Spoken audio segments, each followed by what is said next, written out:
Buenos días, mi nombre soy Álvaro Enríquez, médico de Pasteur Indisa. Eh, Me propuse presentar hoy este tema que se nos trata, que es la fatiga visual digital, y me pareció interesante porque justamente ha sido un tema que se ha hecho más incidente, más prevalente, ahora durante la pandemia del último año, digamos. Entonces, no es novedad, ¿verdad?, que los dispositivos digitales en general están cada vez más presentes en todas las actividades que realizamos, son cada vez más ubicuos, cada vez más transversales, gente la ocupan tanto jóvenes, niños, como adultos ya y tercera edad incluso. Nos vemos enfrentados, ¿verdad?, a consultas muy frecuentes con síntomas que los podríamos asociar fácilmente con esto. De la misma forma, las redes sociales, los medios digitales son cada vez más usados. Y todo esto ha llevado a que aparezca o se trate de definir el problema dándole múltiples definiciones o tratando de acotarlo a ciertos síntomas. Es por eso que como objetivo me puse tratar de definir el problema, ver la magnitud de él, determinar o hablar un poco de sus causas, de qué se propone, por qué ocurre, ver qué podemos ofrecer en cuanto al manejo basado en la evidencia disponible y también, finalmente, conocer evidencias que hay, que existe sobre la luz azul y su implicancia en la oftalmología.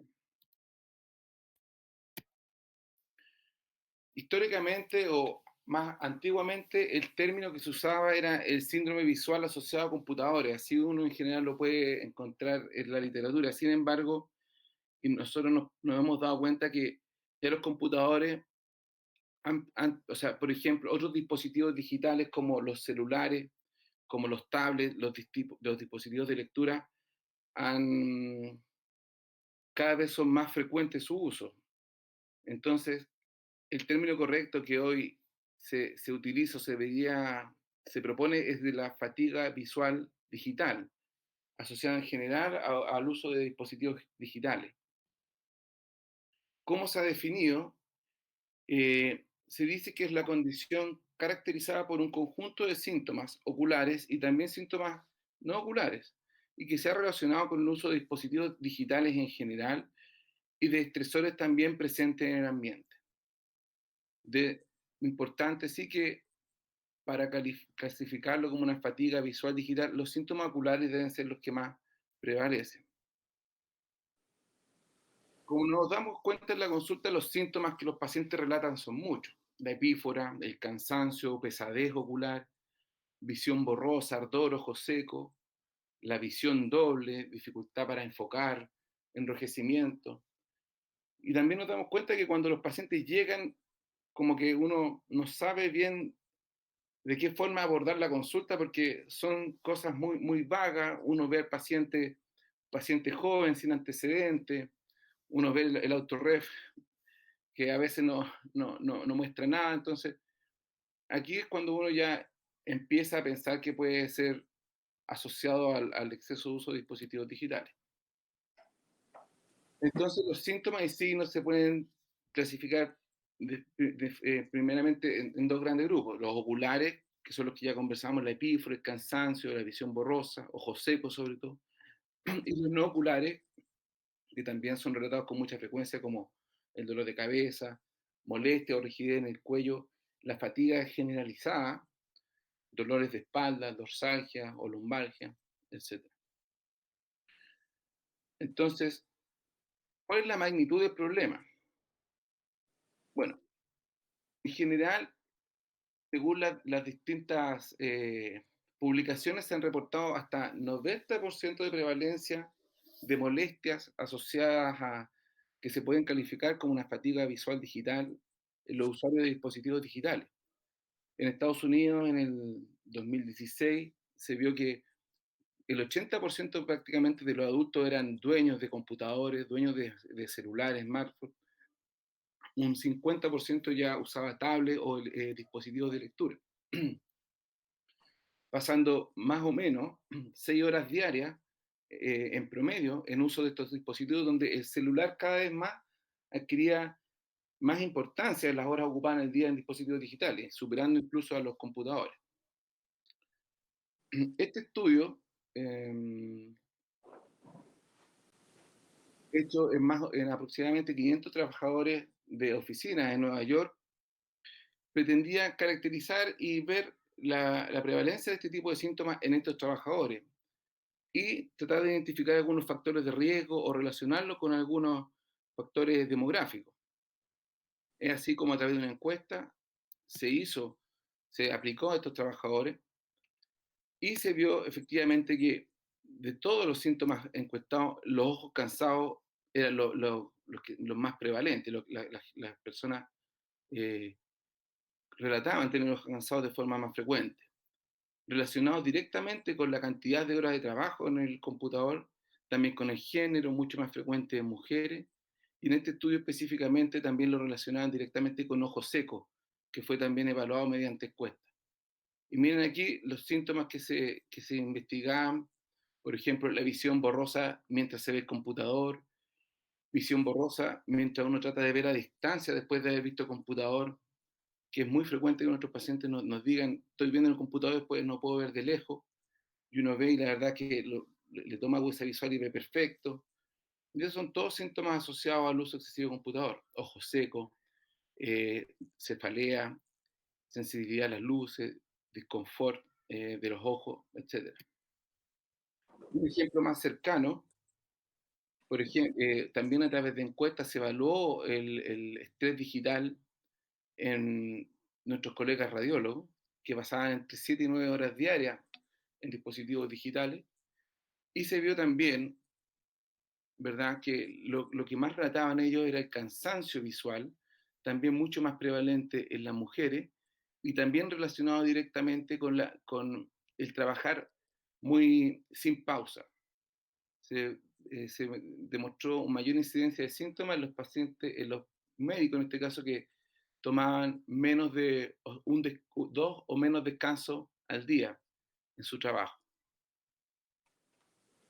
Entonces, en la pandemia hemos visto, ¿cierto?, que en la prensa internacional, tanto como local, la fatiga visual digital ha pasado a ser tema, porque es verdad que los pacientes han sentido, digamos, las consecuencias del teletrabajo, que ha sido, digamos, muy importante en esta pandemia porque ha permitido, en cierta forma, seguir funcionando.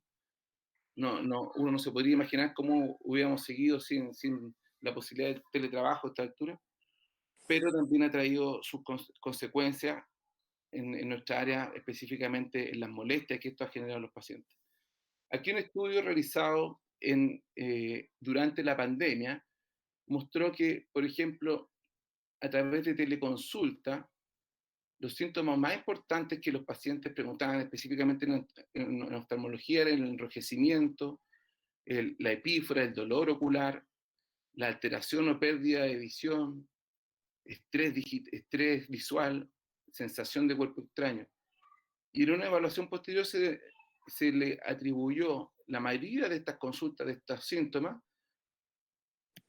al estrés visual digital como causa de ello. No sé por qué me salió eso. Un poquito.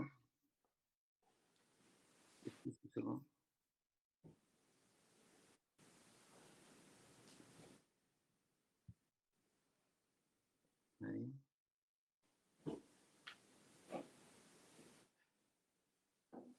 Aquí sí. ¿Ahí se ve o no? Sí.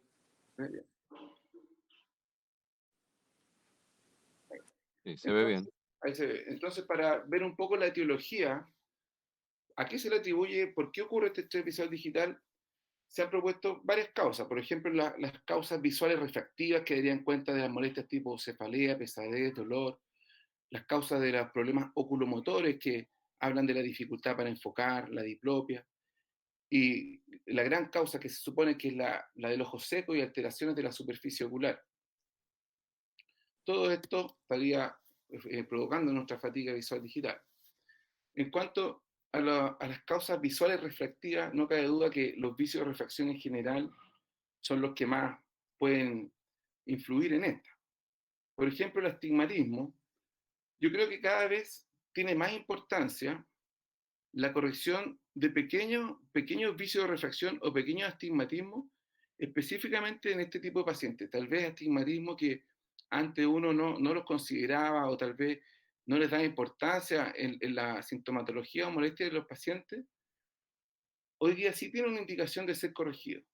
Yo tenía un profesor ahí en la beca que decía que los grandes astigmatismos no son los que causan molestia, no son los que causan dolor de cabeza. O sea, cuando uno tiene un gran astigmatismo, el ojo simplemente no ve y como que no se preocupa de tratar de corregirlo. Sin embargo, cuando tenemos astigmatismo bajo, incluso 0,5, por ejemplo, y el ojo lo sometemos a un estrés de estar 8 horas en un dispositivo digital, el ojo está constantemente tratando de corregir ese astigmatismo, acomodando lo que sí se podría traducir en molestias, como las que hemos conversado. Por lo mismo, yo creo que sí tiene alguna indicación la corrección de astigmatismo bajo en estos casos. La hipermetropía yo creo que por lejos es la causa más frecuente que nosotros podemos encontrar en el cansancio y en los pacientes que consultan por este síntoma. Muy importante también, y yo creo que aquí debemos ser un poco más, hacer más énfasis en la corrección de la presbicia. A veces los pacientes llegan peri 40 años, 42 años, consultando por cansancio visual con una visión eh, dificultosa de cerca. Nosotros lo evaluamos y muchas veces tal vez indicamos esperar y no usar el lente de cerca. Mi opinión al respecto ha ido cambiando un poco porque yo pienso, el paciente llegó a nuestra consulta por algún motivo y siento que cada vez debe ser más precoz la corrección de la presbicia, orientada a evitar o a prevenir este tipo de síntomas de los cuales estamos conversando. Aló, La miopía también, aló. uno a veces piensa que corregir la miopía no debería aportar mucho, porque estos pacientes en teoría no deberían tener problemas de cerca. Sin embargo, sí se ha visto y se ha visto algunos trabajos que al corregir miopía, los pacientes mejoran su calidad visual y su sintomatología en el trabajo con dispositivos digitales. Otro problema acomodativo que se han relacionado con el uso de dispositivos digitales es el lag acomodativo. El lag acomodativo hay que entenderlo como la diferencia que existe entre la acomodación necesaria que el ojo debe hacer para determinado estímulo y la que realmente hace. O sea, el lag se refiere a que hay una acomodación insuficiente con respecto a la que el estímulo le demanda. Se ha visto en estos pacientes, en algunos estudios, que existiría un aumento del lag acomodativo al usar los dispositivos y incluso más lag acomodativo comparado con la lectura de material impreso. También habría una disminución en la capacidad de adaptar nuestro tono como acomodativo a diferentes distancias. Otro problema que se ha propuesto como causa de estas molestias son las microfluctuaciones de nuestra acomodación, de nuestro cristalino, las cuales se han dividido en baja frecuencia, de 0,6 Hz, o alta frecuencia. Las de baja frecuencia se relacionan con la frecuencia respiratoria y la de alta frecuencia que se ha relacionado con nuestro ritmo de la presión arterial. Se ha visto que las microfluctuaciones de nuestra acomodación de baja frecuencia aumentan después de solo 20 minutos de mirar imágenes proyectadas de cerca, atribuyéndose problemas. Y se ha visto que estas microfluctuaciones podrían disminuir al usar lentes con diferentes tintes, no filtros, tintes, en algunos estudios. Otros síntomas oculomotores a los cuales se ha atribuido la etiología de estos síntomas es la sobredemanda del sistema de convergencia. Algunos estudios han mostrado que existe una disminución de la capacidad de converger, cosa que es necesaria, nosotros sabemos, para poder trabajar de cerca, después de 8 horas de uso de computadora a 40 centímetros. Hay un retroceso en el punto cercano de convergencia después de trabajar en trabajo de cerca. Disminución de la convergencia fusional después del uso de dispositivos móviles y el uso de dispositivos generales en general se traduciría en un mayor shift hacia las exoforias de los pacientes. También se han propuesto problemas relacionados a nuestra función pupilar. Por ejemplo, se ha descrito que hay una falla en la dilatación pupilar después de trabajar de cerca, que hay un reflejo pupilar y reflejo de cerca enlentecido después de 4 horas de computador. Y también se ha relacionado la fatiga visual al IPUS, que es esta contracción tónica de contracción de nuestra pupila, que ocurre específicamente o en mayor forma cuando trabajamos de cerca. Y la gran causa, la cual nosotros, y yo creo que estamos todos de acuerdo, a la cual se le puede atribuir las molestias oculares son el ojo seco y en general los síntomas de superficie ocular. Partiendo por la alteración del patrón de parpadeo, se ha visto una disminución efectiva de la frecuencia de parpadeo durante el uso de pantalla.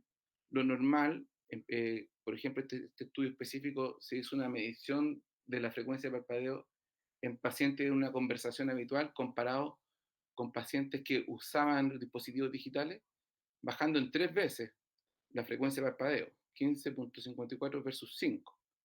Y se le aplicaba anestesia, por ejemplo, a esos pacientes que usaban computadores, bajaba incluso a 3 o 2 por minuto. También al usar dispositivos digitales hay alteración del ángulo de mirada, lo que podría eh, producir una mayor exposición corneal y mayor cantidad también de parpadeos incompletos, como dice acá. También de aquí lo puse en relación a los párpados, habría algunas alteraciones en la fisiología palpebral. Se ha visto que los pacientes cuando trabajan en computador tienden como a estrechar la hendidura palpebral, a achinar los ojos muy frecuentemente para tratar de ver mejor, lo que se ha asociado en estudios a un mayor flujo sanguíneo hacia el músculo orbicular, directamente relacionado con mayor reporte de dolor en este tipo de pacientes. También algunos estudios en estos pacientes con trabajo de cerca han reportado disminución del volumen del film lagrimal posterior al uso pantalla, menor estabilidad del film lagrimal con disminución del VAT y cambios también, se han reportado cambios en la composición de la lágrima en estos trabajadores ya crónicos en computadores con disminución de la concentración de mucina, aumento de las citoquinas proinflamatorias y aumento de la osmolaridad.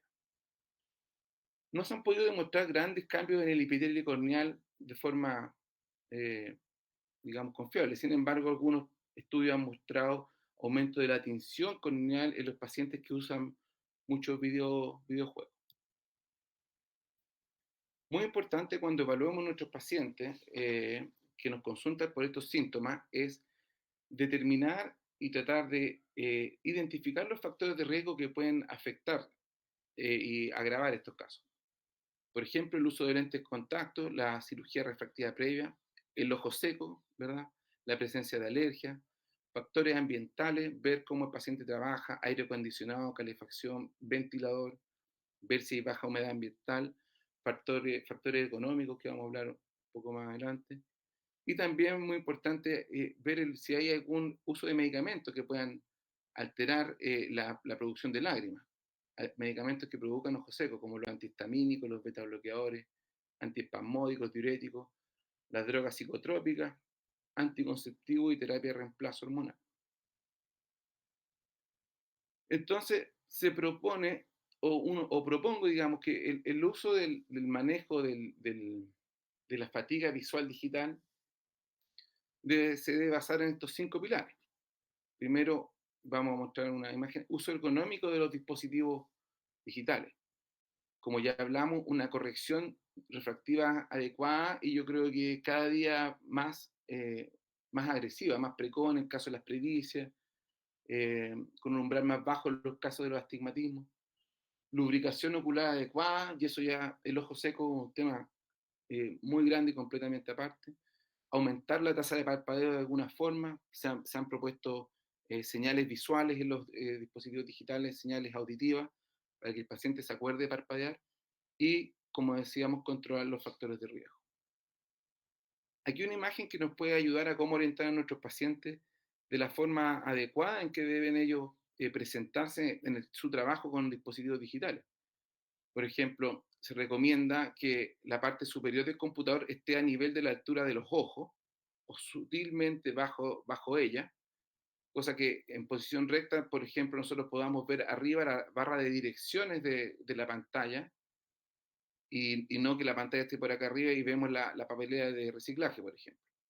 También la pantalla debe ponerse en una posición que disminuya el glare. En general, ¿cuál es esta posición? Perpendicular a las fuentes principales de luz. Nuestra posición debe ser recta, con el hombro y cuello y cabeza completamente alineados, con la cadera en 90 grados, igual que las rodillas, pies completamente apoyados en el piso, con buen respaldo y apoyo lumbar. Computador se reaconseja a un brazo extendido de distancia y con el teclado y mouse bastante cercano. Recordemos que si estamos, los síntomas extraoculares se relacionan principalmente a una mala postura al trabajar en el computador, a que podemos trabajar, por ejemplo, acostados en la cama, o podemos trabajar, como nos ocurre muchas veces a nosotros, viendo al paciente y cambiando de posición para el computador. En este caso también una recomendación de tipo ergonómica es el 20-20-20, que yo siempre se lo digo a mis pacientes, que es que cada 20 minutos de computador hay que tomarse una pausa de 20 segundos simplemente, enfocando un objeto distante, o sea, a 20 pies de distancia. Ahí yo les recuerdo a mis pacientes que el ojo evolutivamente no está diseñado para ver de cerca, fue diseñado para estar permanentemente viendo de lejos. Y yo siempre digo, digamos, cuando en la prehistoria los cavernícolas tenían que ver que, digamos, que los peligros que veían de lejos y evolutivamente desarrollamos la capacidad de trabajar de cerca, pero eso solo podemos hacer por periodos cortos de tiempo. Finalmente, también una duda muy frecuente que podemos tener y que los pacientes, y esto me di cuenta ayer, ya previo a la presentación, me di cuenta que los pacientes consultan mucho por si vale la pena o es necesario o tiene alguna indicación los lentes con filtro de luz azul. Entonces, ¿qué es la luz azul? La luz azul es parte del espectro visible de luz que va entre los 400 y los 500 nanómetros. Es la parte de longitud de onda corta de la luz. Y se ha relacionado múltiples publicaciones que aumentaría el riesgo de problemas maculares, principalmente de riesgo de degeneración macular relacionada con la edad. Aquí vamos a ver un poquito cuál sería por qué haría esto. Alteración del ciclo sueño-vigilia, ya a través que la luz azul tendría, es la principal causante de la disminución de la melatonina a nivel del hipotálamo, en el núcleo supracresmático. Digamos, durante el día se le atribuye a la luz azul de que es la que nos mantiene despiertos con la luz de día. Entonces, el uso de dispositivos digitales en la tarde o en la noche se ha tratado de relacionar con, digamos, mayor causa de problemas al dormir. Y también se ha relacionado con mayor incidencia de síntomas de tipo fatiga visual digital, de lo que hemos conversado. ¿Desde cuándo se le ha dado importancia, relevancia, digamos, al tema de la luz azul? La verdad es que los primeros reportes, como muestra esta imagen, digamos, son de 1976. Ahí empezaron, donde se hacían algunos experimentos en monos resu, en que se estaba estudiando el daño retinal por láser, daño que se produce a nivel del epitelio pigmentario. Como sabemos, el láser ahí produce la quemadura, digamos. Sin embargo, estos investigadores veían que también había un daño a nivel a los fotorreceptores no atribuible al daño que ellos provocaban por el láser, digamos, y se le empezó este daño a atribuir a las longitudes de onda más cortas, específicamente la luz azul, ahí partió. Entonces también algunos estudios como este han mostrado, por ejemplo, estos son culturas de células retinales murinas que han sido expuestas a la luz blanca, luz azul, como vemos acá, y luz verde, a grandes cantidades de esta energía por largos periodos, y se ha demostrado in vitro, digamos, que efectivamente, comparado con el grupo control, la luz azul y la luz blanca, como podemos ver aquí, provoca mayor cantidad de muerte celular, apoptosis y cambio de la morfología de las células. Recordemos que la luz blanca va incluida en la luz azul. No así la luz verde, comparada con el grupo control, no mostró mayores alteraciones de tipo fusión de células o eh, sugerentes de muerte o apoptosis celular. Aquí también vemos cómo después de 12 horas de un cultivo de células retinales de murino sometidas a la exposición de luz azul, se ve ya aquí más en la tercera imagen mayor cantidad de fusión de estas células, lo que es un signo claro en la microscopía de este tipo de muerte celular, y también estos acúmulos más amarillentos que ustedes ven aquí, que son agregados de monómeros, también que ocurren cuando en la apoptosis de las células. Entonces, in vitro sí se ha demostrado un daño de la luz azul. Digamos. ¿Y cuál sería el mecanismo propuesto para el daño retinal de la luz azul? Es que la luz azul a nivel del núcleo aumentaría la agregación de opsinas de onda corta, lo que produciría a nivel del retículo endoplasmático rugoso un estrés, conduciendo a la muerte celular. O también la luz azul aumentaría la producción de radicales libres del oxígeno, provocando daño a nivel de la mitocondria y también directamente aumentando la autofagia y la producción de caspasas que llevan a la autofagia y a la apoptosis y muerte celular. Entonces, se ha pensado que este es un mecanismo también que en parte se propone para el desarrollo de la degeneración macular relacionada con la edad. Entonces, a través de esto se ha propuesto que este tipo de luz azul podría acelerar la degeneración macular relacionada con la edad. Esto es un poco confundente porque, digamos, las personas después de los 50 años, por la esclerosis propia del cristalino por la edad, eh, tienen un filtro de azul, un filtro de luz azul natural. O sea, después de los 50 años, uno no necesita un filtro de luz azul para, para filtrar la redundancia, digamos, porque el cristalino lo hace. Es también porque hay otra corriente de estudio en que se propone que los lentes intraoculares que nosotros ponemos al operar de catarata deberían ir con filtro de luz azul. Sin embargo, los estudios que se han hecho estudios al respecto han mostrado que no hay diferencia en la incidencia de degeneración macular en los pacientes que se les ha puesto lentes sin filtro de luz azul o lente intraocular con filtro de luz azul.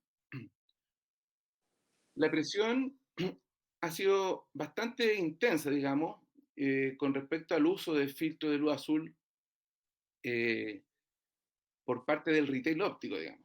Es así como en el Reino Unido, en el año 2015, hubo que poner una advertencia por parte del organismo encargado en que decía que no era correcto, digamos, la propaganda que se proponía como el filtro de luz azul protegía contra la peligrosa radiación o la peligrosa luz azul, que no era adecuado, ya que no hay evidencia hasta el día de hoy suficiente que, que diga que efectivamente la luz azul nos provoca daño en los niveles en que nosotros la verdad estamos expuestos. El Instituto o la Comisión Internacional de Radiaciones No Ionizantes de la Protección para Radiaciones No Ionizantes estudia año a año la evidencia biológica con respecto a las radiaciones no ionizantes en general y específicamente también a la radiación de tipo de luz azul que emitía por todos los dispositivos digitales. Entonces, año a año entrega la verdad, recomendaciones al respecto. Y el 2020, efectivamente, como aquí dice que no se pueden extrapolar los estudios in vitro, como el que les mostraba recientemente, a las condiciones naturales que en general las personas nos desenvolvemos. Por lo tanto, no habría, el uso de filtros de luz azul no tendría una indicación basada en la evidencia según este organismo. Entonces, este estudio lo que hizo fue medir efectivamente la cantidad de luz azul emitida por los dispositivos que nosotros comúnmente usamos, incluso por las distintas fuentes de luz, iluminación de oficinas, etc.